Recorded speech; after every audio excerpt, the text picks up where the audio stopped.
Navijači fudbalskog kluba Partizan dugo nisu imali ovoliko razloga za nezadovoljstvo. U prva 3 kola u Superligi Srbije svega 4 osvojena boda i već podosta velika razlika za ovaj period godine u odnosu na Crvenu zvezdu, koja ima maksimalan učinak do sada. Miroslav Đukić više nije trener Partizana, a za novog šefa stručnog štaba imenovan je Zoran Mirković, koji će za svog pomoćnika imati još jednog bivšeg asa crno-belih, Gordana Petrića. Popularni Bata je prihvatio poziv Ivice Ilijeva da sedne na takozvanu vruću klupu Partizana i prihvatio na sebe veliku odgovornost i veliki pritisak. Rođen je 21. septembra 1971. godine u Beogradu. Igračku karijeru započeo je u Radničkom iz Svilajnca, odakle odlazi u Beogradski Rad, gde je stekao igračku afirmaciju.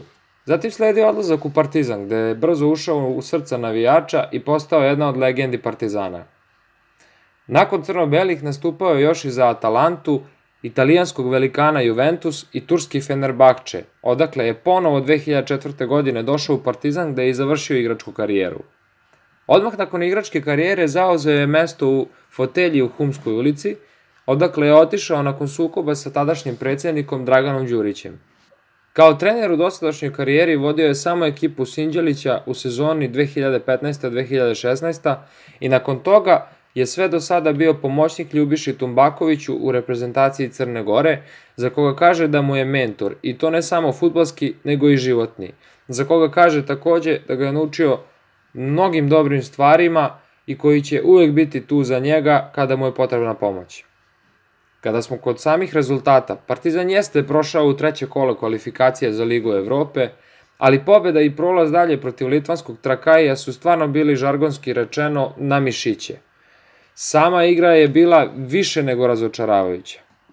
U dvomeču sa Litvancima pomalo i na sreću su crno-beli triumfovali u Beogradu, autogolom igrača Trakaija, kao i u revanšu kada je Miletić nakon prekida udarcem od prečku poravnao rezultat.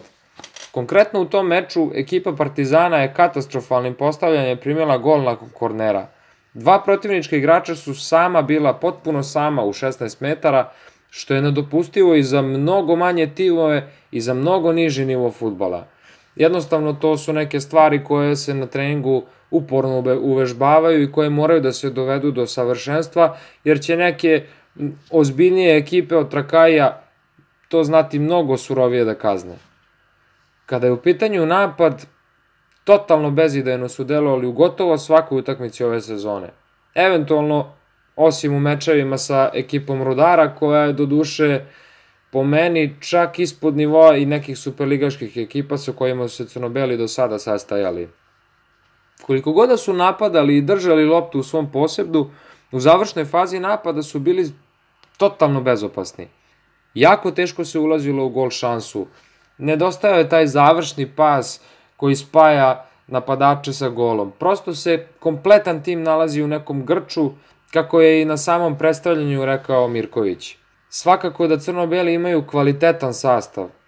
Igrači koji i timski, ali i individualno mogu da donesu veliku prevagu na terenu, ali jednostavno nešto tu ne funkcioniše. Čak je bilo i nekih priča da su pojedini igrači odigrali slabo neke utakmice zbog bojkota prema bivšem treneru Đukiću, ali to neka ostane na nivou nagađanja, mi ne želimo u to da ulazimo, jednostavno osvrnut ćemo se samo na to šta bi Mirković mogao da donese novo u Partizan. Da li je on u ovom momentu dobro rešenje za crno-bele? Pa, po meni jeste. Kroz čitavu karijeru bio je uporan, bio je veliki radnik i neko ko voli disciplinu. Izuzetno je temperamentan, veliki motivator i kao takav potreban je ovim igračima da ih podigne iz mrtvila u koje su zapali. Ako se osvrnemo na prošlost, crno-beli su imali zaista dosta sreće i uspeha sa trenerima kojima je taj posao bio prvi ozbiljniji.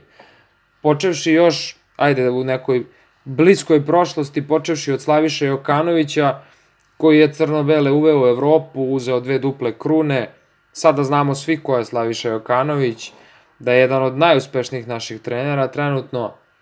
Zatim, Aleksandar Stanojević takođe kao pomoćni trener bio prethodno Miroslavu Đukiću, nakon toga 2010. preuzeo crno-bele, uveo ih u Ligu šampiona, igrao zaista sjajan fudbal, sastavio odličan tim, tako da moglo bi da se desi da i sa Batom Mirkovićem Partizan stvarno pogodi i da to bude pun pogodak kada je u pitanju trenerska pozicija. Svi znamo da u fudbalskim krugovima Zoran Bata Mirković i Gordan Petrić su velika imena koja izazivaju veliko poštovanje i koji su sami po sebi autoriteti, tako da je za očekivati da će, da kažem, zavesti neku vojničku disciplinu među igračima Partizana i da bi trebalo da ih podignu, da kažem, iz te neke melanholije u kojoj su svi zapali i da Partizan konačno počne da liči na tim kakav treba da bude. Koliko će i kada će se videti napredak u igri Partizana, to je pitanje vremena, koga ima vrlo malo, ali još uvek ga ima da bi stvari krenule na bolje.